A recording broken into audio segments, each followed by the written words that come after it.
ਅਗਲੀ ਗੱਲ ਕਰੀਏ ਇਸੇ ਸਰਕਾਰ ਦੀ ਵੀ, ਕਹਿੰਦੇ ਸਰਪੰਚਾਂ ਦੇ ਤਾਂ ਕੁਦਰਤੀ ਖੰਭ ਇਹਨਾਂ ਨੇ ਉੜਦਿਆਂ ਦੇ, ਪਰ ਪੰਚਾਇਤਾਂ ਦੇ ਭਾਰ ਵੀ ਨਾਲੋਂ ਨਾਲ ਵਧਾ ਦਿੱਤਾ ਜੀ। ਪ੍ਰਵੀਨ ਜੀ, ਆਪਾਂ ਲਗਾਤਾਰ ਗੱਲ ਕਰਦੇ ਆਏ ਹਾਂ ਕਿ ਪੰਜਾਬ ਦੇ ਵਿੱਚ ਜਾਂ ਦੇਸ਼ ਦੇ ਵਿੱਚ ਜੀ ਪੰਚਾਇਤ ਆਪਣੇ ਆਪ 'ਚ ਸਰਕਾਰ ਹੁੰਦੀ ਹੈ। ਇਹ ਸਾਡਾ ਸੰਵਿਧਾਨਕ ਹੱਕ ਹੈ ਕਿ ਜੇ ਦੇਸ਼ ਦੀ ਸਰਕਾਰ ਕੇਂਦਰ ਸਰਕਾਰ ਹੈ, ਸੂਬੇ ਦੀ ਸਰਕਾਰ ਮੁੱਖ ਮੰਤਰੀ ਦੀ ਅਗਵਾਈ ਵਾਲੀ ਸਰਕਾਰ ਹੈ, ਤਾਂ ਪਿੰਡ ਦੀ ਸਰਕਾਰ ਸਰਪੰਚ ਦੀ ਅਗਵਾਈ ਵਾਲੀ ਸਰਕਾਰ ਹੈ। ਸਹੀ ਗੱਲ। ਉਹਨਾਂ ਨੂੰ ਕਿਸੇ ਨੇ ਵੀ ਉਹਨਾਂ ਦੇ ਸੰਬੰਧਿਤ 28-29 ਵਿਭਾਗ ਸੀ ਜਿਹੜੇ ਕਦੇ ਸੌਂਪਣ ਦੀ ਕਵਾਇਦ ਨਹੀਂ ਕੀਤੀ ਕਿ ਉਹਨਾਂ ਨੂੰ ਆਜ਼ਾਦ ਸੋਚ ਤੇ ਕੰਮ ਕਰ, ਉਲਟਾ ਉਹਨਾਂ ਦਾ ਲਗਾਤਾਰ ਗਲ ਘੁੱਟਿਆ ਜਾਂਦਾ ਰਿਹਾ। ਹੁਣ ਇੱਕ ਨਵਾਂ ਹਮਲਾ ਹੋਇਆ ਪਿੰਡਾਂ ਦੇ ਸਰਪੰਚਾਂ ਪੰਚਾਂ ਤੇ। ਮਾਨ ਸਰਕਾਰ ਨੇ ਫੈਸਲਾ ਕੀਤਾ ਹੈ ਕਿ ਵਿਦੇਸ਼ ਜਾਣ ਤੋਂ ਪਹਿਲਾਂ ਸਰਪੰਚ ਪੰਚ ਨੂੰ ਪੰਚਾਇਤ ਵਿਭਾਗ ਤੋਂ ਮਨਜ਼ੂਰੀ ਲੈਣੀ ਪਊਗੀ। ਠੀਕ ਹੈ ਜੀ। ਕਿਉਂ ਵੀ ਤੁਹਾਡਾ ਮੁਲਾਜ਼ਮ ਆ, ਤੁਹਾਡਾ ਕਰਿੰਦਾ। ਸਹੀ ਗੱਲ। ਤੁਸੀਂ ਸਾਂਝੀ ਸੀਰੀ ਰਲਾਇਆ ਸਰਪੰਚ, ਉਹਦੇ ਵੀ ਕੋਈ ਹੱਕ ਹਕੂਕ ਹੁੰਦੇ ਨੇ, ਸਾਂਝੀ ਸੀਰੀ ਦੇ ਮੁਲਾਜ਼ਮ ਦੇ, ਉਹਨੂੰ ਵੀ ਕੋਈ ਛੁੱਟੀ ਲੈਣ ਦਾ ਅਧਿਕਾਰ ਹੁੰਦਾ, ਉਹਦਾ ਵੀ ਕੋਈ ਪ੍ਰਕਿਰਿਆ ਹੁੰਦੀ ਹੈ। ਤੇ ਤੁਸੀਂ ਸਰਪੰਚ ਚੁਣਿਆ ਨੁਮਾਇੰਦਾ, ਮੰਤਰੀ ਸਾਹਿਬ ਸਿਲੈਕਟਡ ਨਹੀਂ ਗਾ, ਉਹ ਇਲੈਕਟਡ ਹੈ। ਸਹੀ ਗੱਲ। ਤੇ ਫਿਰ ਆਹ ਕਿਹੜਾ ਤਰੀਕਾ ਹੈ? ਹੁਣ ਇਹਦੇ ਵਿੱਚ ਇੱਕ ਜਿਹੜਾ ਅਹਿਮ ਪਹਿਲੂ ਹੈ ਉਹ ਸਮਝਣ ਦੀ ਲੋੜ। ਪੰਚਾਇਤ ਵਿਭਾਗ ਦਾ ਅਧਿਕਾਰੀ ਉਹਦੇ ਲਈ ਉਵੇਂ ਹੈ ਜਿਵੇਂ ਚੀਫ ਸੈਕਟਰੀ ਮੁੱਖ ਮੰਤਰੀ ਲਈ ਹੁੰਦਾ। ਪੰਚਾਇਤ ਅਫਸਰ ਸਰਪੰਚ ਲਈ ਉਵੇਂ ਹੈ, ਉਹਦੇ ਅੰਡਰ ਕੰਮ ਕਰਨ ਵਾਲਾ ਉਲਟਾ ਉਹ ਚਲਾਉਂਦੇ ਨੇ। ਸਹੀ ਗੱਲ ਹੈ, ਬਿਲਕੁਲ। ਸਰਪੰਚਾਂ ਨੂੰ ਤੇ ਜੇ ਕੋਈ ਫੰਡ ਰਿਲੀਜ਼ ਹੋਣਾ ਹੈ, ਕੋਈ ਕੰਮ ਕਰਨਾ ਹੈ, ਤਾਂ ਉਹਦੇ ਤੇ ਨਾਲ ਅਧਿਕਾਰੀਆਂ ਦੇ ਦਸਤਖਤ ਹੁੰਦੇ ਨੇ। ਤੇ ਜਦੋਂ ਇਨਕੁਆਇਰੀ ਹੁੰਦੀ ਹੈ, ਜਾਂਚ ਹੁੰਦੀ ਹੈ, ਫਸਣਾ ਹੁੰਦਾ, ਫਿਰ ਇਕੱਲੇ ਸਰਪੰਚ ਦਾ ਗਲਾਵਾਂ ਫੜ ਲਓ, ਫਿਰ ਉਹਨਾਂ ਨੂੰ ਵੀ ਨਾਲ ਕਟਹਿਰੇ 'ਚ ਰੱਖੋ। ਫਿਰ ਹੁਣ ਕਹਿੰਦੇ ਜੀ ਸਰਪੰਚ ਨੇ ਜੇ ਵਿਦੇਸ਼ ਜਾਣਾ ਹੈ, ਪੰਚ ਨੇ ਜੇ ਵਿਦੇਸ਼ ਜਾਣਾ, ਤਾਂ ਪੰਚਾਇਤ ਵਿਭਾਗ ਤੋਂ ਮਨਜ਼ੂਰੀ ਲਊਗਾ। ਅੱਛਾ। ਇਹ ਮਨਜ਼ੂਰੀ ਸਿਰਫ ਸਰਪੰਚ ਦੇ ਫਾਰਮ ਭਰ ਕੇ ਦੇਣ ਨਾਲ ਮਿਲ ਜੂਗੀ ਜਾਂ ਨਾਲ ਮੱਥਾ ਟੇਕਣਾ ਪਊਗਾ ਸਰਪੰਚ ਨੂੰ? ਤੁਸੀਂ ਰਿਸ਼ਵਤ ਦੀ ਨਵੀਂ ਹੱਟੀ ਤਾਂ ਨਹੀਂ ਖੋਲ ਰਹੇ? ਬਿਲਕੁਲ ਖੋਲ ਰਹੇ ਨੇ।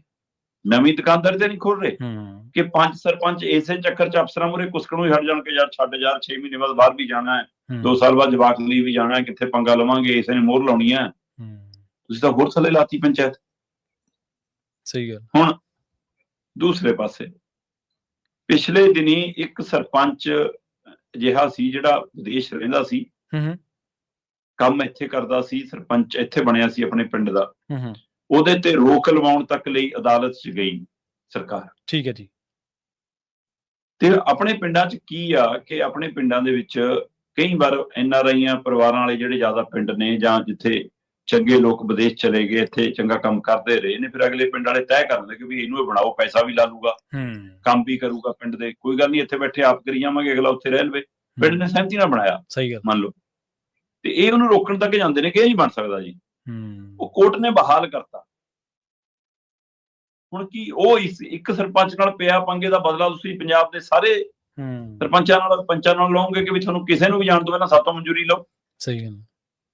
ਜੇ ਆਪਾਂ ਇੱਕ ਰਾਖਵਾਂਕਰਨ ਹੈਗਾ, ਉਸ ਕਾਰਨ SC BC ਭਾਈਚਾਰੇ 'ਚੋਂ ਵੀ ਜਾਂ ਬੀਬੀਆਂ 'ਚੋਂ ਵੀ ਸਰਪੰਚ ਬਣ ਜਾਂਦੇ ਨੇ, ਨਹੀਂ ਤਾਂ ਜ਼ਿਆਦਾਤਰ ਸਰਪੰਚ ਆਪਣੇ ਰਸੂਖਦਾਰ ਪਰਿਵਾਰੇ ਬਣਦੇ। ਹੁਣ ਸਰਪੰਚੀ ਸਭ ਤੋਂ ਮਹਿੰਗੀ ਹੈ ਚੋਣ ਲੜਨੀ। ਸਹੀ ਗੱਲ ਹੈ, ਬਿਲਕੁਲ।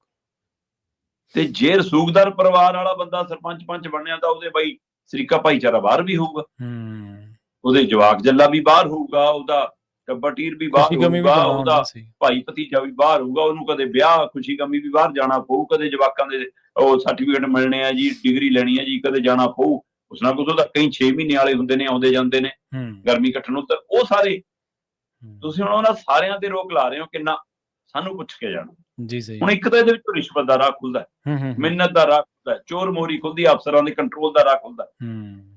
ਦੂਜਾ, ਅਜੇ ਵੀ ਕਈ ਪਿੰਡਾਂ ਦੇ ਵਿੱਚ ਸਰਪੰਚ ਆਪਣੇ ਦਮ ਤੇ ਬਣੇ, ਸਰਕਾਰ ਨੇ ਢਿੱਲ ਤੱਕ ਜ਼ੋਰ ਲਾਇਆ ਸੀ, ਸਰਕਾਰੀ ਸਰਪੰਚ ਨਹੀਂ ਚੁਣੇ ਜਾ ਸਕੇ। ਜੀ ਸਹੀ ਹੈ। ਤੇ ਹੁਣ ਉਹ ਸਰਪੰਚਾਂ ਨੂੰ ਨਕੇਲ ਪਾਉਣ ਦਾ ਤਰੀਕਾ ਕਿ ਤੁਹਾਨੂੰ ਤਾਂ ਨਹੀਂ ਜਾਣ ਦਿੰਦੇ ਕਦੇ ਬਾਹਰ, ਉਹਨਾਂ ਸਰਪੰਚਾਂ ਪੰਚਾਂ ਨੂੰ। ਸੋ ਜਿਵੇਂ ਪੰਜਾਬ ਇੱਕ ਚੁਣੌਤੀ ਨਾਲ ਲੜ ਰਿਹਾ ਕਿ ਕੇਂਦਰੀਕਰਨ ਹੋ ਰਿਹਾ ਪੰਜਾਬ ਦਾ, ਉਵੇਂ ਹੁਣ ਪਿੰਡਾਂ ਨੂੰ ਵੀ ਲੜਨਾ ਪੈਣਾ। ਇਹ ਪਿੰਡਾਂ ਦਾ ਵੀ ਕੇਂਦਰੀਕਰਨ ਹੈ, ਉਹ ਸੈਂਟਰ ਸਰਕਾਰ ਕਰ ਰਹੀ ਹੈ, ਸੂਬਾ ਸਰਕਾਰ ਕਰ ਰਹੀ ਹੈ। ਇਹ ਇਸਦੇ ਹੱਕ ਹੁੱਕ ਦੇ ਡਾਕਾ, ਇਹ ਸਮਝਣ ਦੀ ਲੋੜ ਹੈ। ਇੱਕ ਪਾਸੇ ਤੁਸੀਂ ਖੰਭ ਕੁਤਰਤੇ ਸਰਪੰਚਾਂ ਦੀ ਉਡਾਨ ਤੇ ਰੋਕ ਲਾਤੀ, ਦੂਏ ਪਾਸੇ ਤੁਸੀਂ ਨਵਾਂ ਭਾਰ ਪਾਇਆ ਪੰਚਾਇਤਾਂ ਤੇ। ਸਹੀ ਹੈ।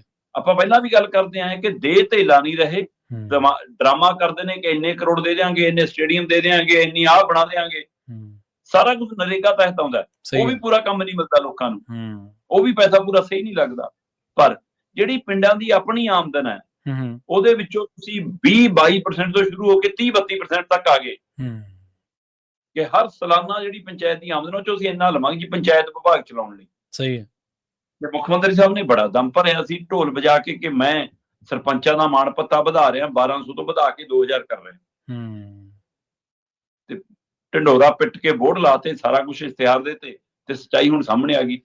ਪੰਚਾਇਤਾਂ ਨੂੰ ਨਿਰਦੇਸ਼ ਹੋ ਗਏ ਕਿ ਤੁਸੀਂ ਆਪਣਾ ਵਧਾਇਆ ਪੱਤਾ ਆਪਣੀ ਆਮਦਨ ਚੋਂ ਲੈਣਾ। ਹੂੰ, ਸਾਡੀਆਂ ਜੁੱਤੀਆਂ ਸਾਡੀ ਸਰ, ਸਹੀ ਗੱਲ। ਕਿ ਪਿੰਡਾਂ ਦੀ ਜਿਹੜੀ ਆਮਦਨ ਆ ਉਹਦੇ ਵਿੱਚੋਂ ਹੀ ਕੱਢੋ ਆਪਣਾ ਹਿੱਸਾ, ਸਾਤੋਂ ਨਾ ਭਾਲਿਓ। ਹੂੰ, ਸੋ ਫਿਰ ਸਰਕਾਰ ਕਾਹਦੀ ਹੈ? ਸਹੀ ਗੱਲ। ਸੋ ਇਸ ਲਈ ਇਹ ਬਹੁਤ, ਹੁਣ ਪੰਜਾਬ ਦੇ ਵਿੱਚ ਕਿੰਨੀਆਂ ਪੰਚਾਇਤਾਂ ਇਹੀ ਜਿਹੀਆਂ ਨੇ, ਮੈਂ ਦੇਖ ਰਿਹਾ ਸੀ ਹੁਸ਼ਿਆਰਪੁਰ ਦੇ ਵਿੱਚ ਹੈ 900 ਤੋਂ ਵੱਧ ਪੰਚਾਇਤ ਹੈ, ਫਿਰੋਜ਼ਪੁਰ ਦੇ ਵਿੱਚ ਹੈ 300-350 ਪੰਚਾਇਤ ਹੈ, ਜਲੰਧਰ ਦੇ ਵਿੱਚ 500 ਦੇ ਕਰੀਬ ਪੰਚਾਇਤ ਆ, ਪਟਿਆਲਾ 'ਚ 300 ਦੇ ਕਰੀਬ ਪੰਚਾਇਤਾਂ ਜਿਹੀਆਂ ਜਿਨ੍ਹਾਂ ਦੀ ਜ਼ੀਰੋ ਆਮਦਨ ਹੈ। ਉਹਨਾਂ ਦਾ ਕੀ ਬਣੂਗਾ ਜੀ? ਸਹੀ ਹੈ। ਕਈ ਪਿੰਡਾਂ ਦੀ ਆਮਦਨ ਬਹੁਤ ਘੱਟ ਹੈ। ਮੈਂ ਦੇਖ ਰਿਹਾ ਸੀਗਾ ਕਿ ਕੁਝ ਪਿੰਡ ਅਜਿਹੇ ਨੇ ਜਿਨ੍ਹਾਂ ਦੀ ਆਮਦਨ ਬਹੁਤ ਘੱਟ ਆਮਦਨ ਹੈ। ਸਹੀ ਹੈ। ਉਹ ਕੀ ਕਰਨਗੇ ਜੀ? ਇਹ ਕਿਹੜਾ ਤਰੀਕਾ ਕਰਨਾ? ਮਤਲਬ ਭਾਰ ਵੀ ਪਾਤਾ ਪੰਚਾਇਤਾਂ ਤੇ, ਸਹੀ ਗੱਲ, ਤੇ ਉਹਨਾਂ ਦੇ ਖੰਭ ਉਤਰਤੇ। ਉਹ ਤਾਂ ਹੁਣ ਮਤਲਬ ਖੰਭ ਖਿਲਾਰਨ ਜੋਗੇ ਜਿਹੜੇ ਉੱਡਣਾ ਤਾਂ ਦੂਰ ਦੀ ਗੱਲ ਹੈ। ਸਹੀ ਹੈ, ਬਿਲਕੁਲ ਜੀ।